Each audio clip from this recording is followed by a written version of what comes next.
Hello everybody, how are you? Happy Hanukkah, Hag Aurim Sameach. I am really excited because this is our fifth episode of Shmoozn with Rabbi Ari, right? Fifth, right?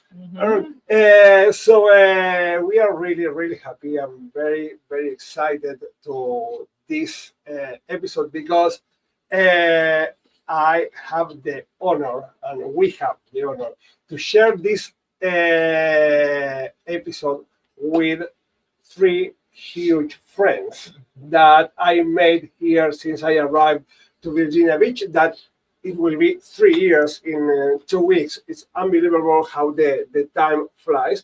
But today, I like to start with a joke, because you know the joke, but today I will change. It's like in one Iceland was one Jew that he built, I will say, 4 synagogues. Not 2, 4 synagogues. One Orthodox, one Reform, one Conservative, and the fourth, the synagogue that he never goes. Okay, so, but today we have the honor, the privilege to have 4 rabbis. But I am not going to tell you about my life because you know my life. But let's talk with them, and this is really amazing for me, and also it's a huge challenge because let me tell you something that for me is very a huge kavod that I feel, and also I feel very comfortable to be here. And I am not talking just because we are behind the cameras. It's like because it's what I really feel that since we arrived to America, to Virginia Beach, doesn't matter which denomination the rabbis have, they call to you rabbi. And they respect that you're a rabbi. Doesn't matter if you are Orthodox, Reform, Conservative, everybody on his line, on her line, it doesn't matter. And this is a huge respect that we have between us. And I think this is amazing. And you know, this is something that is not happening around the world. If you, sadly, I need to say that if you are going to Latin America, you are not going to see that. It's very sad. So let me introduce my guest today. First, from my right to my left, we have Rabbi Jacob Herbert from Bethel. It's Temple Bethel, Congregation Bethel, Synagogue Bethel. It's a good question. And one time it was Temple Bethel, but now it's Congregation Bethel. Okay, perfect. So very welcome. And we have Rabbi Ross Mandelberg from Congregation Temple Synagogue OF Shalom. OF Shalom Temple. Oh, okay, we put the temple on the end. Yeah. Right. Let me.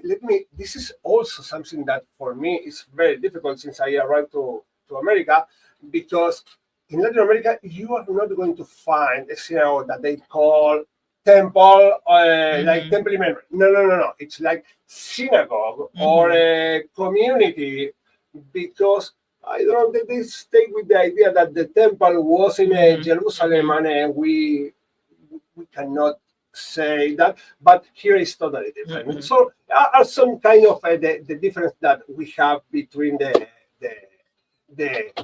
countries. And last but not the least, Rabbi Shlomo Eisenberg from Bnei Israel Congregation Just Temple. B'nai Israel. I don't even know. I Great. B'nai Israel. call it B'nai Israel, they call it B'nai, but I think it's Congregation B'nai Israel. I think. Okay. That's my homework. That's my So, homework.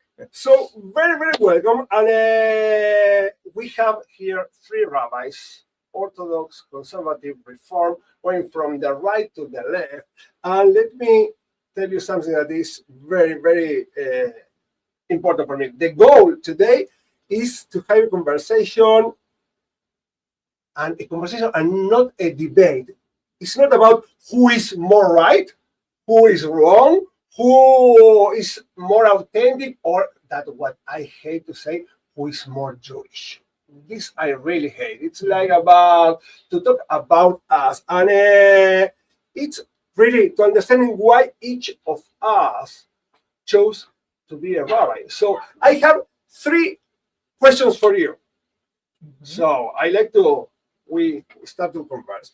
This conversation asking to you. First, when did you grow up? Second, what kind of Jewish home did you come from? And the third is, at which moment or which person give to you the decision to be a rabbi? So, let's start. Ladies first. Thank you, Ari, and Mazal Tov on your almost 3-year anniversary. Thank you. As you all know, I'm celebrating my 20 years here. So, yes. So the first question is, where did I grow up? I grew up in Los Angeles. The second question was... What kind of Jewish What home? kind Oh, of Jewish home so did you I have? would describe the home in which I grew up as my favorite category of Judaism, just Jewish. Uh-huh. I went to an Orthodox day school. Yes. Well, Hebrew was my first language because my mother was Israeli, my father a Holocaust survivor. So I went to an Orthodox day school. I graduated from LA Hebrew High, which is a conservative Jewish high school. Nice. And then only after college did I find Reform Judaism. And probably what attracted me to Reform Judaism was the fact that I encountered the very first woman rabbi I had ever seen. Before that, I never had the concept even of becoming a rabbi because I didn't have a role model. I just never considered it even. But once I saw one, Rabbi Janet Martyr, I knew right away that because she was always, every time she spoke, she was only speaking to me, of course, you know. I knew right away. And but it may really have come much earlier from my grandmother, my Savta, who used to say, Raisi, you're going to be a minister. Uh-huh. Of course, she meant like a prime minister, not a rabbi minister, but she was still right. So that's what happened. Great. And let me add the 4th question. And why to be Reform and not conservative or Orthodox? Well, for many different reasons, but I do believe in autonomy and applying our experience to Jewish tradition, etc. So I've never really been halachic. You know, maybe my life would have been different if I had continued on in day school, you know, but by the time I got to a certain grade, I was asking too many questions from my family, like, why don't we keep kosher? How come we don't, you know, observe Shabbat? Why don't we? So I think if my life had been different, it's very likely that I might have been more traditional. But by the time I was a young adult, I just really liked Reform Judaism's emphasis on social justice and, you know, doing mitzvot. I really liked, not that you all don't do mitzvot, but I really liked, I liked it. I liked the services. I liked the openness. Not at that time, not because I didn't even think about it, but later on to interfaith families. And, you know, it just kind of fit with my personality and my belief system. Great. Yeah. Jacob?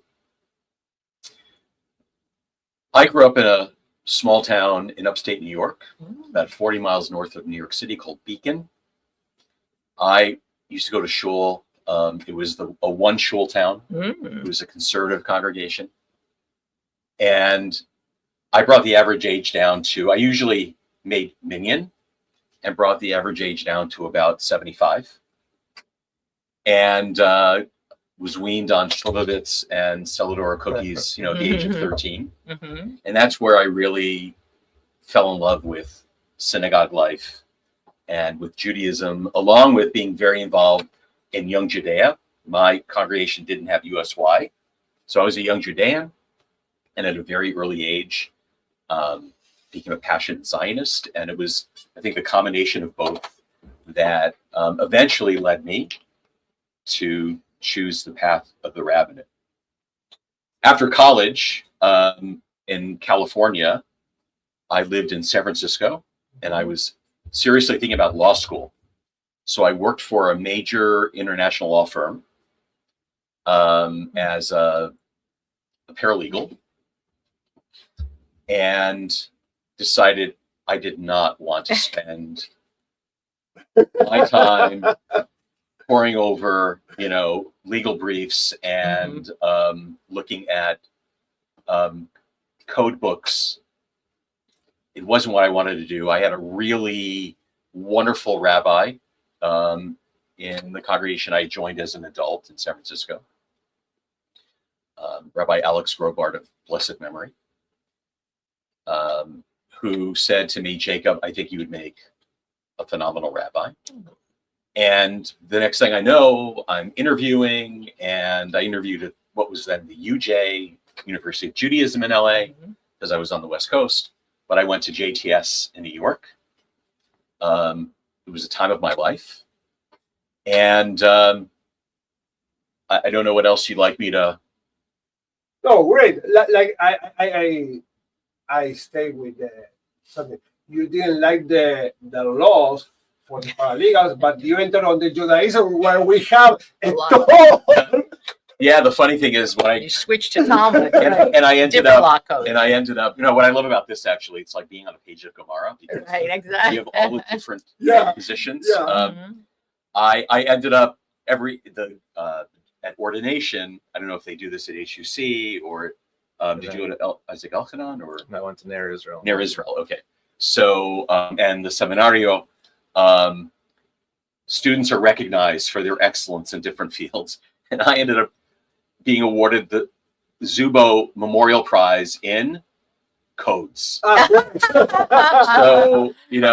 one way or another, Okay. it's stuck. Perfect. It's interesting about that, how in school that you sort of, it's clear, like I did, my biggest prize that I got every year was like the best intern, rabbinic intern. So it was kind of like I was destined to be a congregational rabbi, right? Great. And Rabbi Jerome? Yes. Okay, first of all, thank you so much, Rabbi Ari, for this opportunity. It's such a pleasure to be here.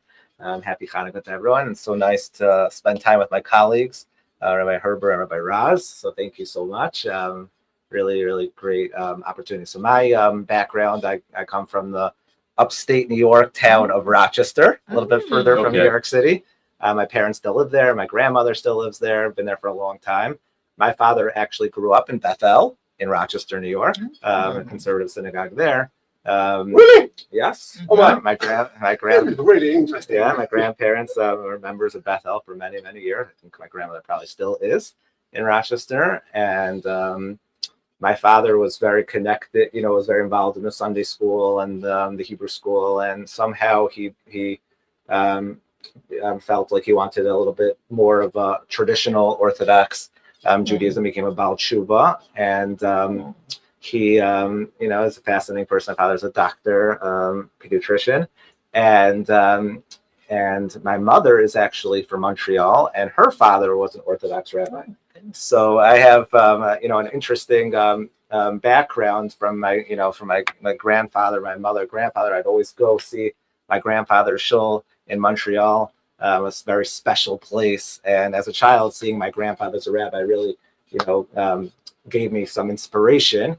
But I don't think at that point, as a child growing up, I really wanted to be a rabbi. But as I continued in my studies in yeshiva and in Baltimore and Ner Israel, big famous Orthodox intense yeshiva, Talmidic yeshiva, they teach and they preach about the importance of achrayus, which means responsibility for the Jewish people. How are you going to make an impact? And that was something that I really took to heart. How am I going to make an impact? You can make an impact in every way, in any way, wherever you're doing, whatever your profession is, you can make an impact for the Jewish people. But I felt that I had an opportunity to inspire Jews, to teach Torah to Jews, to be there for a Jew when they need. As every rabbi knows, that's a major critical responsibility for others. And I thought that I had what it took. And the combination of my background, living out of town, Norfolk is a community similar to Rochester, growing up out of town. And I thought, what better?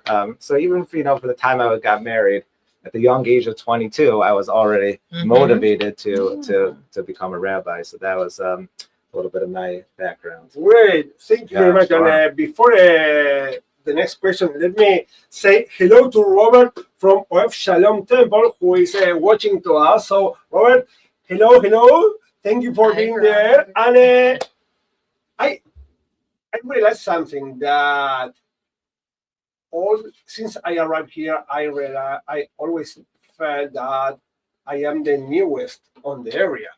But now I am not. Sorry, you are 20 years here. I am 3, but you came after me and you came after him. So I am a little bit an old man. So, so the question came about that. Why did you decide to come here? And the second question is, what do you think that or what do you see as the greatest strength of the Jewish community today here? And what challenges concern you the most? Sure. Okay, so first of all, we love it here. Been here 2 years plus. I think there's something special about young blood. Of course, we need to have the people that have been here for a long time to teach us the ropes. But when there's new excitement, new freshness, I think that's something valuable for a community. So I'm hoping that I could continue to bring that excitement for my community, for the entire Tidewater area. Norfolk, Virginia Beach is an amazing place, amazing area, great people.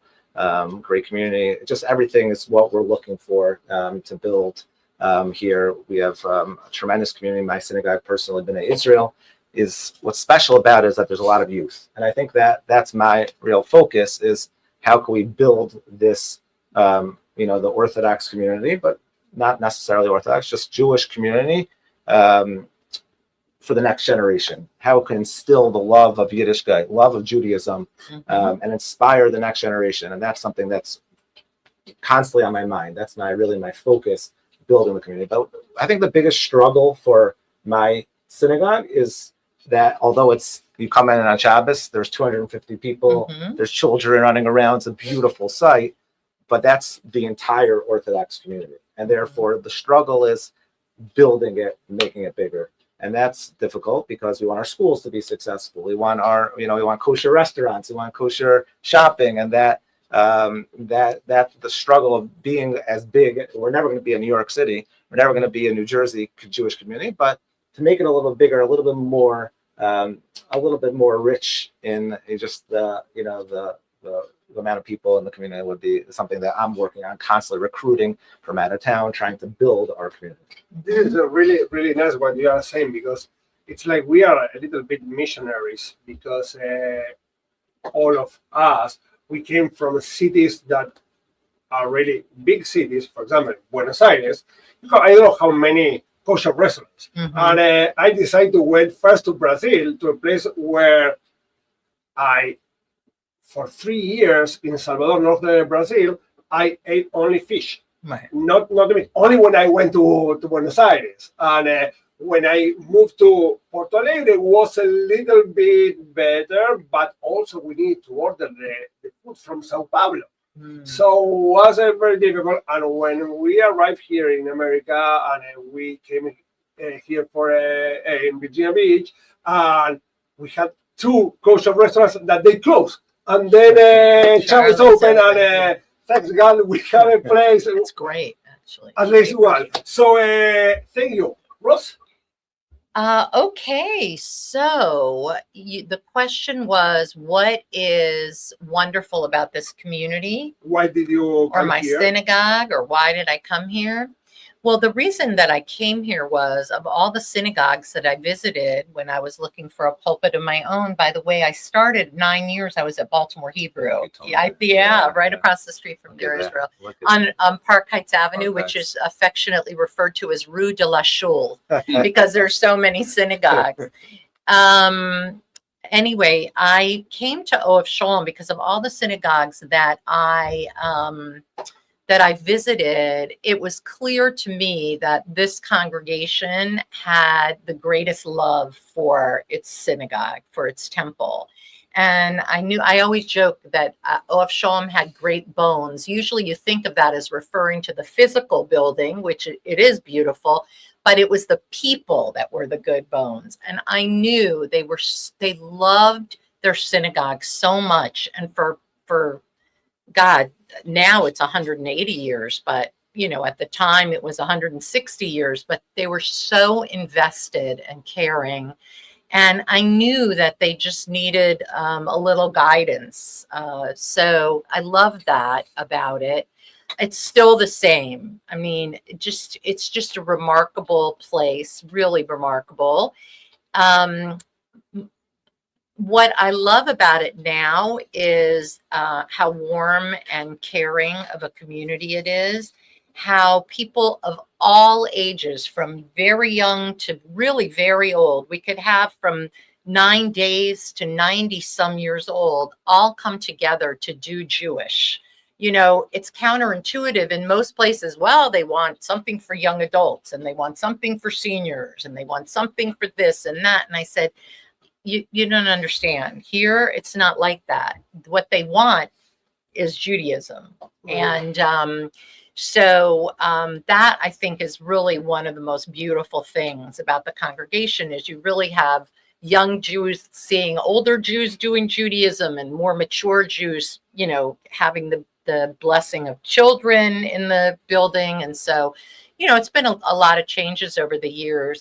Also, I think the greatest challenge always, of course, is that this is what they call a zero growth area. The population is not increasing. So if the population overall isn't increasing, so the Jewish population is also not increasing. But it's more, the challenge is continuing to reach out to the Jewish community and to deepen people's connection and engagement and involvement. And that's really what, that I think is the ongoing challenge, is engagement. So, yeah. So let me tell you that they are watching also Bella Lior, Elizabeth Murphy, and Ellie Collins. So hello. And they're watching on YouTube. And Elizabeth says, hello, Rabbi Raza, Rabbi Ari, and fellow rabbis. I took Rabbi Ari's Hebrew class and I joined OST 7 years ago. Rabbi Raz is my beloved rabbi. Oh, I love you too, sweetheart. And of course, Elizabeth, very wonderful. Very nice. So before we continue with you, Jacob, let's go for a little bit break for our announcements. And let me tell you, the first of those announcements is like we will have at Temple Emmanuel the annual casino night, that it will be really, really fun. And that last time was amazing, and this time it will be better than last time, because we know what we need to change or what to improve. So it will be on Saturday, January 10th from 7 to 11 p.m. You need to enter to the WWDBTV.com to subscribe there and to ask for the tickets.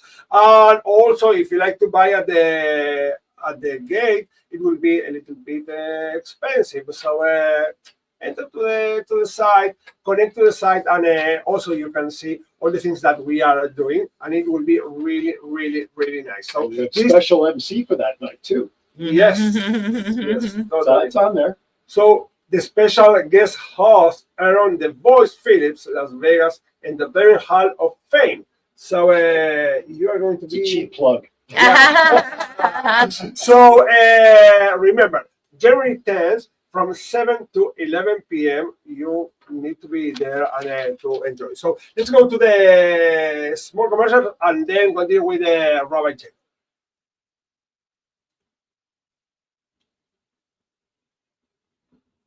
John, go to break. I wouldn't let aging stop me from being me.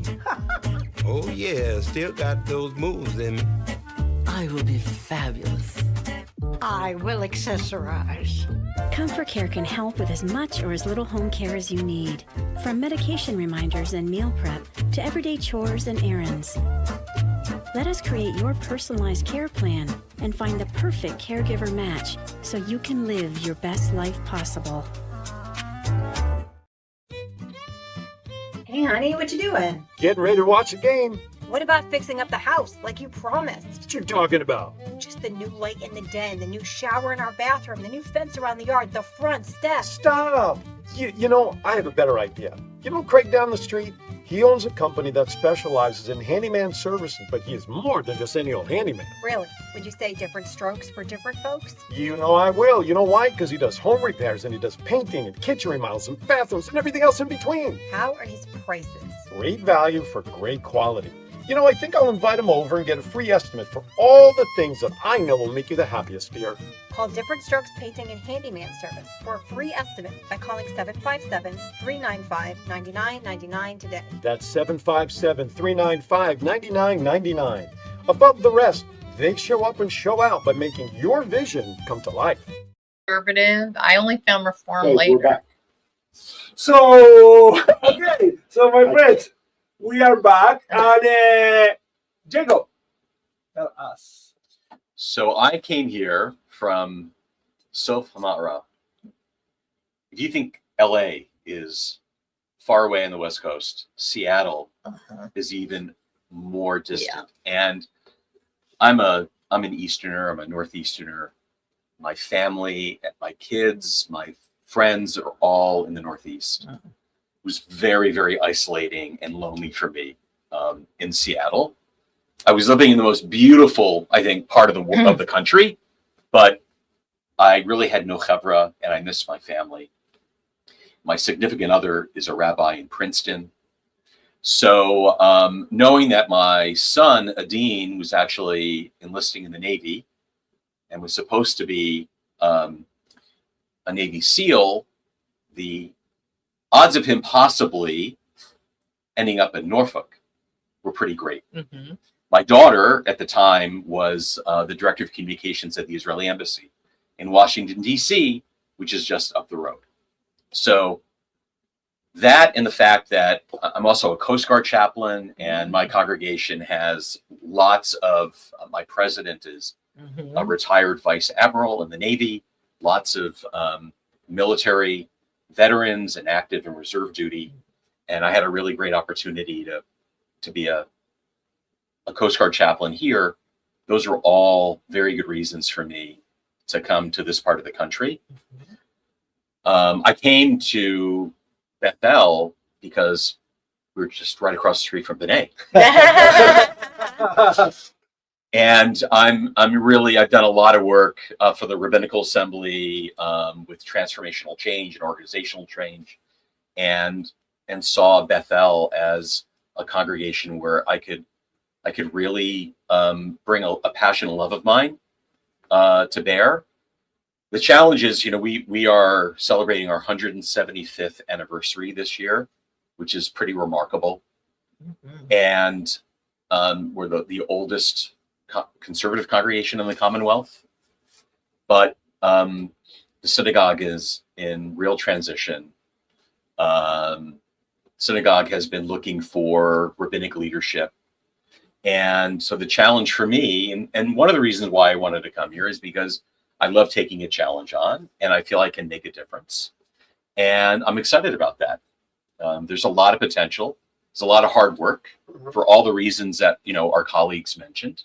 But I'm really excited and looking forward to helping to revitalize my congregation. This is really interesting because we're lucky to have you. Doesn't matter which movement we have the same idea of responsibility for Jewish continuity and to take care of our people, the community, and how to make stronger our community. So now let me provocate a little bit. Yeah.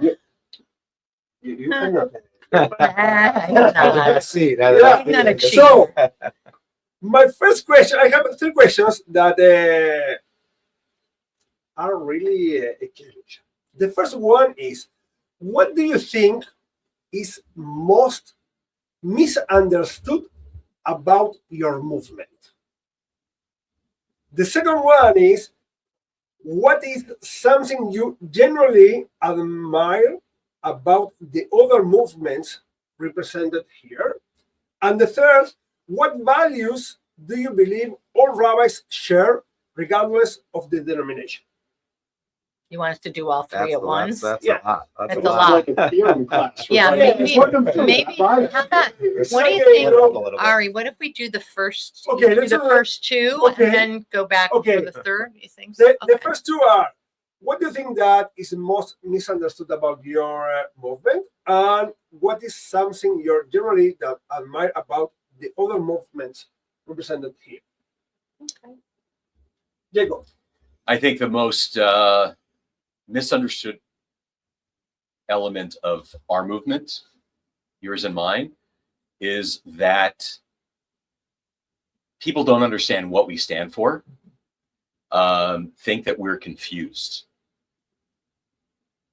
And, you know, I didn't answer this in the first round, but I as a child, we were members of Union Temple in Brooklyn. Mm-hmm. My uncle is a blessed memory, was an Orthodox rabbi in St. Louis. And I gravitated to what I, perceive as the middle. I'm very much of a moderate in my personality. I love the challenge of modernity and tradition, working hand in hand. And I think our movement is a lot about nuance, and it's really hard to be passionate and to understand nuance. Mm-hmm. So I think that's the biggest challenge. I admire deeply the Reform movement's commitment to social action. And I deeply admire the Orthodox movements, or Orthodox worlds. I think one of the strongest and beautiful parts of being an Orthodox Jew and living in an Orthodox community is the community of people who really know what they believe. They are passionate about living Torah, and they live in a community where it is ubiquitous to see people walking to shul, to going to shul, to eating meals together after shul. It's something that I very much admire and wish my movement was much more centered around. Was I think the most misunderstood thing about Reform Judaism is that we're not really Jewish, that we're not observant, that we're non-practicing, that we don't use any Hebrew in our prayers, that that we don't really, that we're not authentically Jewish. And it could not be less true. I mean, everybody who comes, from a different movement is shocked by what they see, how authentically Jewish we really are, and the vitality of our celebrations and our worship and the mitzvot we do. For example, what did we do for Hanukkah? We had a huge day on Sunday. I was still flying back from my trip, but of preparing meals for the hungry. Mm-hmm. Hundreds of people brought all the stuff to make, I think, like 200 full meals for people who are hungry. So I think that it's really a misconception. I think it dates back to the origins of Reform Judaism, which were very much what we call classical reform. And, the idea was to emulate the Protestants, but it's so not like that anymore, much to the chagrin of some of the people who grew up classical reform, but it's really so, I think people come to realize that we're very, very much authentically Jewish, but you have to be open-minded and come, to see that. There are several things that I admire, many things that I admire about both conservative Judaism and Orthodox Judaism.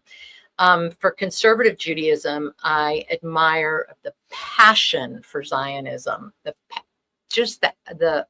clearly spoken, plainly. I mean, that's obviously where I grew up. My grandparents were pioneers in the 30s. My mother was born in Israel, lives in Israel with her also Israeli husband. I just returned. I mean, I have it too, but as a movement, the conservative movement, I think, really leads that charge, which is why I think one of the many reasons I think it's so important that conservative Judaism remains strong and vital. The other thing is, if you look at Jewish scholarship, not in like Jewish yeshivas, but in the world, like in every secular university in the world, it is filled with scholars who are all conservative Jews. Like nobody has done more for Jewish scholarship for the rest of the world than the conservative movement. And I know many, many, many professors, and from the Ivy Leagues all the way down, they are all products of the conservative movement. And it's really remarkable, and something that I greatly admire. That's who I want to study with, if I'm going to go. And in Orthodoxy, of course, both a commitment to Jewish knowledge and Jewish learning, etc.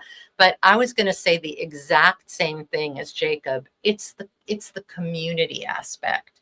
You don't have to negotiate how many days of Shiva, and which hours you're going to be at home, and how many minyanim there are going to be, and you don't have to negotiate, minyanim for Shabbat. You don't have to talk about when are you going to celebrate the Chag, on the day it falls or on the closest Shabbat.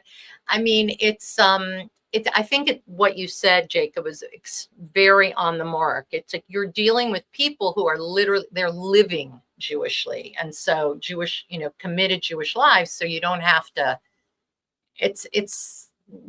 They know what to do and they do it. So I mean, that is a beautiful thing, and it's not surprising to me that Judaism's growing on the ends, on the Orthodox and at the Reform ends, just unfortunately, but it's, so definitely. Yeah. Yeah, so thank you for both of those comments about Orthodoxy. I 100% agree. There's something so special about the community. Every Shabbos, my house is filled, with just guests, people that I've never met before that are coming for Shabbos. People staying in my house from out of town, like the houses are open. Like it's this concept of every Jew is welcome. Last night we had a Hanukkah party in our house. Just invite people in the community that may not have a place, to be, and that's something that's so important, as a community. So I think that's such a good point. What do people misunderstand about Orthodoxy? There's a lot. But I would say that I think a lot of in the world there's this concept that we're anti-women. I think it's a big one, that we don't care about, the mechitza, as the fact that women sit separately, that, we don't, they consider that we're not treating women properly. You could probably list many others, but I would just say that we believe very strongly that the women are very welcome it. They love it, and overall, and it's not in any way to be anti or to put down or to think that they're not as good in any way, but they have a different rule. The rules in Orthodoxy are very crucial. That the role of a woman may be different than the role of a man, and they're both equally important and beautiful in the eyes of God, in the eyes of us.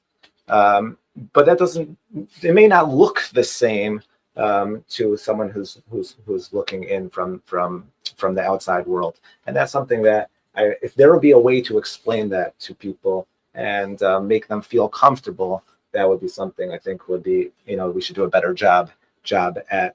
What I value about both conservative and Reform Judaism is I think that they do a better job at that every single Jew automatically feels comfortable, that every Jew, no matter, we all agree, at least I think we all agree, that no matter how much you're participating in Judaism, no matter how much you practice, you are a Jew. If you're a Jew, you're a Jew. That's the bottom line. And Orthodoxy believes that as well. Sometimes people feel that is not what Orthodoxy believes. As long as you're Jewish in every single sense of the word. And we need to do a better job of learning from the others around us that we do welcome you in, but sometimes you may not feel that way, and that's something that I feel as the only Orthodox synagogue in the area. How can we do a better job of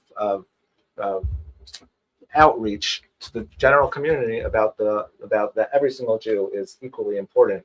Doing one mitzvah, one good act is so valuable. It doesn't matter what you do or how much you do. And I think that's something we could do a better job. Right. Rabbi, if I can interject, there's some great comments coming in through the YouTube channel from Elizabeth, same Elizabeth from before. She comments, one of the guests to our soup kitchen described OST as his favorite church, then says best meals. But the last one, I think, coincides exactly with what you all are talking about. She says, I think about our prayer about our bodies. Quote, if one of these were to be not functioning, the rest would suffer. Each branch is a body part of Judaism necessary together. Bella says, I learned to make challah at B'nai Israel last month.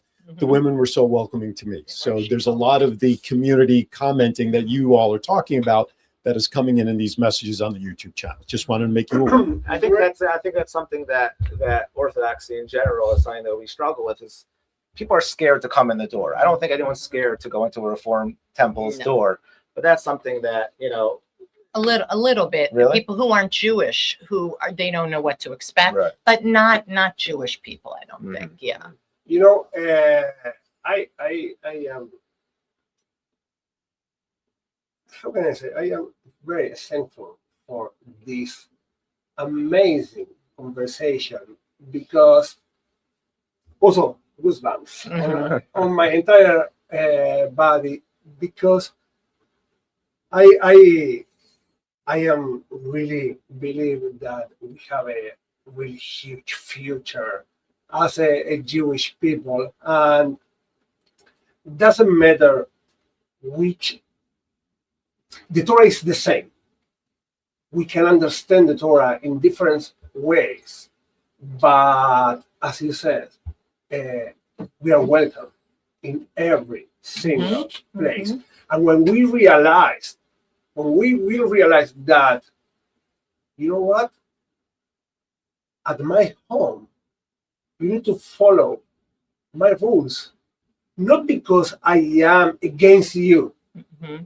It's because I believe in that, and I will respect that this is your house. It's like I cannot go to your home, even if you invite me, and to go and to open the fridge and say, "Hey, you have a beer for me?" Hey, which kind of beer did you buy? No, I cannot do that. My fridge is always open to you. So the point is, I think this is what complete us, and this is what enter to the next segment. That is, of course, we are on Hanukkah, and Hanukkah, it's beside all the story, the miracle, the temple, the Hashimoravim, the Maccabim, blah blah blah. We have in our house candles, 9 candles that we are lighting, and we can have many different opinions how to light the candles. If the 8 together or 1 or whatever, but my question now is, what kind of light does your movement try to bring to Jewish life? Talking about Hanukkah and the message that we have today, and what do you think that the menorah needs multiple candles instead of just one? Because why? wait. You mean aside from the fact that that's what the tradition tells us? Because okay, Hanukkah was one day. Okay, the miracle of the oil, blah blah blah. What is ceremony? One candle and okay, our kids, my children, they love that. They are really expected. They started like 1 month before Hanukkah to say, "Hey, Hanukkah is coming, so we will receive 8 presents." So it's very fun, and every single night they are waiting for that. But why? What is this menorah means to you, and what this light does your movement bring to the community? Okay, that's a great question. So Hanukkah in the world, in the Jewish world, you ask a random Jew, Hanukkah is like the holiday, Passover, maybe Rosh Hashanah, and Hanukkah. And I think many just believe that Hanukkah is like a Jewish holiday. Just like we want to be like everyone else. Everyone's having a good time, presents. Let's have some cool lights and let's spin the dreidel, have a donut or two, and get a lot of presents, like every night a present. In Orthodoxy, in traditional Judaism, that's completely misguided. And there's nothing wrong with presents. You should definitely enjoy the donuts and the chocolate gelt. But it's really not the Israeli donuts, because the jelly donuts in Israel are terrible. They're ugly. Yes, You don't like if you the donuts are the You're going to the wrong bakery. You're going to the wrong No. If you are eating the donuts at the Tachana Merkazit in Jerusalem, come on. Who eats in the Tachanat Merkazit? Class restaurant. Who goes to Tachanat Merkazit to eat? You go to New York now. These donuts, they're selling donuts for Hanukkah for like $18 a donut. Yeah, there you go. There's gourmet. Dubai chocolate donuts. So there's some fancy donuts you could get. But and there's nothing wrong with celebrating with the traditions, and we should. But something that we have to remind ourselves when we're celebrating Hanukkah, that there's so much more to this holiday. It's a real time for us to reflect on two main points. Number one, the Jewish people at the time were willing to fight for their Judaism, for what they believed in. That we were the Syrian Greeks, the Yavanim, were not allowing the Jewish people to keep the Torah, to study the Torah, to circumcise their children, to celebrate the holidays and have Rosh Chodesh. And that was something that was so important to a small group of Jews that they were willing to fight for that and take on this mighty empire.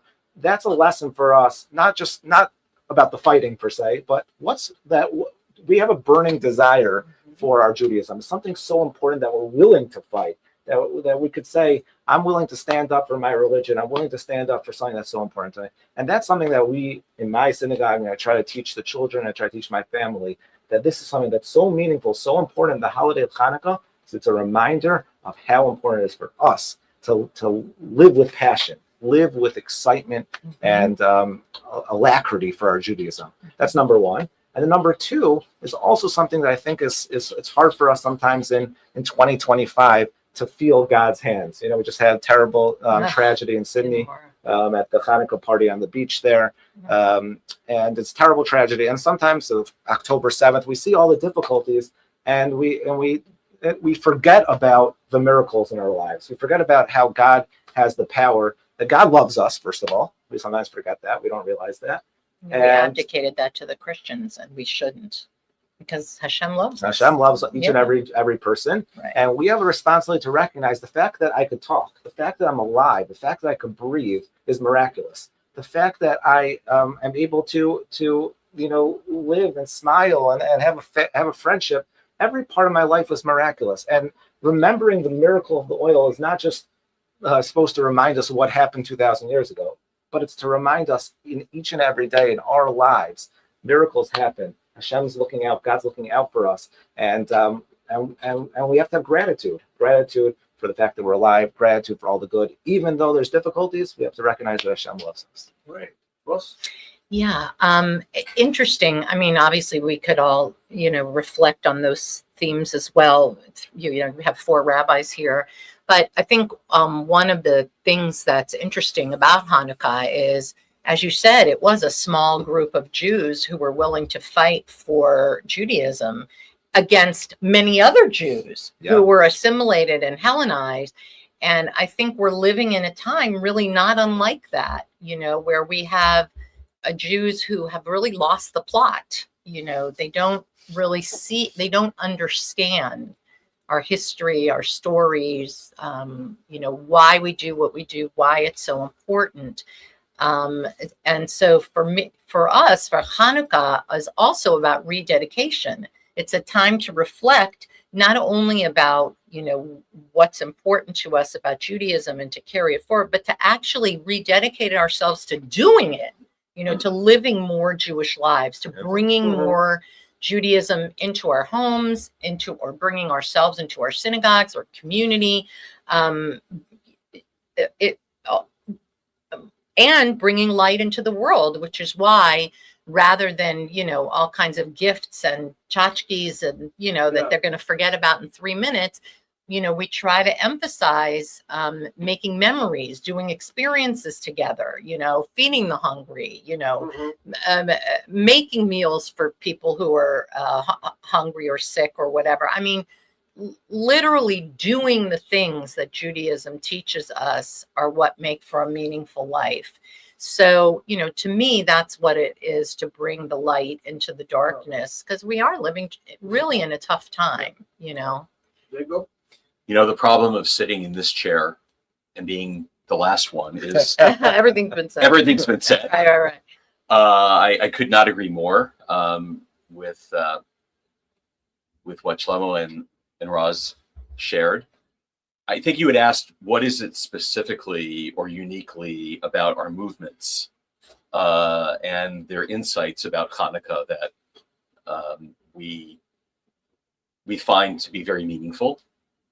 And I think for me, it is the notion of the two very, very different themes, right? There is the miracle of the oil. I mean, the fact that Chazal have to ask in Masechet Shabbat, my Chanukah, like, what is this holiday? Like, where did it come from? Why do we celebrate it? Raises a very interesting anthropological question. And the fact that Al Nisim really gives short shrift to the miracle of the oil, right? And it's all about the focus is about the military victory and the fact that the few and the just defeated the corrupt and the many.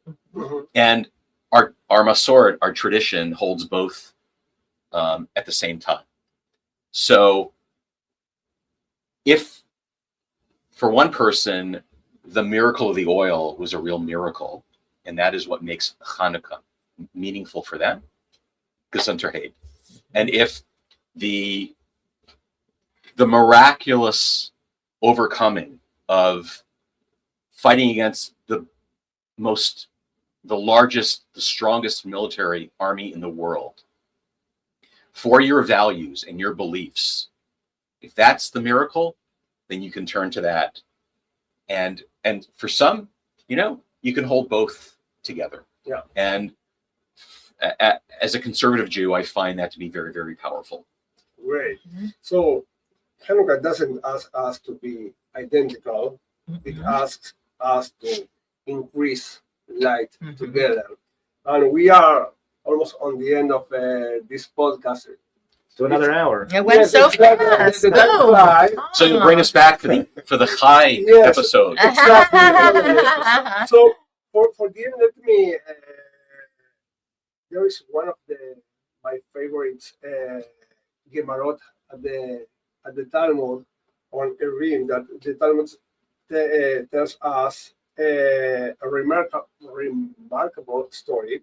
For 3 years, Beit Hillel and Beit Shammai argued. These were not minor disagreements. They argued about halakha, about the law, about truth, about how Judaism should be lived. Each side insisted, the law follow us. Finally, a bad call, a heavenly voice declared, Elu ve'elu divrei Elohim Chaim. These And those are the words of the living God. This is written on Eruvin 13b. And yet the Halacha follows Beit Hillel. The Talmud then asks, why? If both are true, why follow one? And the answer is really profound. It's very deeply. Because Beit Hillel were humble. They thought the opinions of Beit Shammai before their own. They listened. They respected difference. My opinion about this Gemara is that Judaism, from its earliest rabbinic voice, teaches us that truth is not threatened by plurality. Kol Israel Arevim ze bazeh. We are all responsible for the other, not only on the mistakes that we are making. Then, if you have a great community, if you are doing huge tzedakah, if we are having many different kind of teachers who are spreading their Torah to the world, Kol Israel Arevim ze bazeh. And this brings me an idea that I go to 1897 in Bessel. Theodor Herzl says, Im tirtzu ein zo agada. If we like, if we will it, we can conquer this dream. And you know, last Sunday night we started the festivity of the light, Hanukkah. And also this year, since we are celebrating the miracle at the Temple of Jerusalem, we cannot ignore the pain of the last days. Jewish communities in Australia and also in America were targeted by acts of hatred and terror. These attacks were not just against individuals or institutions. They were attempts to push Jewish life back into the shadows. And Hanukkah teaches us how to respond, not by hiding, not by dimming our light, but by lighting more candles. The miracle of Hanukkah is not that darkness disappeared, it's that light was chosen anyway. And we light publicly, even when it feels unsafe, because Jewish existence itself is a declaration of truth. And today, here we are, like the Hanukkah, Orthodox, Reform, Conservative rabbis. We are not the same. We do not practice the same way. We do not always agree, because also at the Talmud, they were not always agree. But when hatred appears, it does not ask for labels, which means our response must be shared. Hanukkah reminds us that one candle is not enough. The menorah needs every flame. Trust does not demand uniformity. Trust demands presence, courage, and responsibility. When we stand together in difference and dignity, the light does not weaken, it multiplies. Rabbis, my friends, thank you very, very much for being here. I really appreciate very much that you could come this morning. Seeing all of us together renew my strength and hope that together we can make a better world, a better community. From the bottom of my heart, really, thank you very, very much. And my friends, you behind the camera, remember that next episode of Shmoozn with Rabbi Ari, it will be on January 14th, 10 a.m. on YouTube and on Facebook, Shmoozn with Rabbi Ari. Please follow us that you can receive all the information about that. Remember that on January 10th, we will have the casino night, 7 p.m. to 11 p.m. and at Temple Emmanuel. And we are also, this is something that even we are celebrating for Rosh Hashanah, as the Mishnah says, we have the 5th. Like it will be in 2 weeks. The new year, the 2026 is coming. So for everybody, Happy New Year. And for the viewers who are watching to us that you are not Jewish, also Merry Christmas, because we are a huge community, and this will help to create a better world. So, my friends, Rabbi Jacob, Rabbi Ross, Rabbi Shlomo, thank you very, very much. Happy New Year, Merry Christmas, and Hanukkah Sameach. See you next month, or we can say next year. Bye, my friends. Bye-bye. Kisses and a huge hug for you.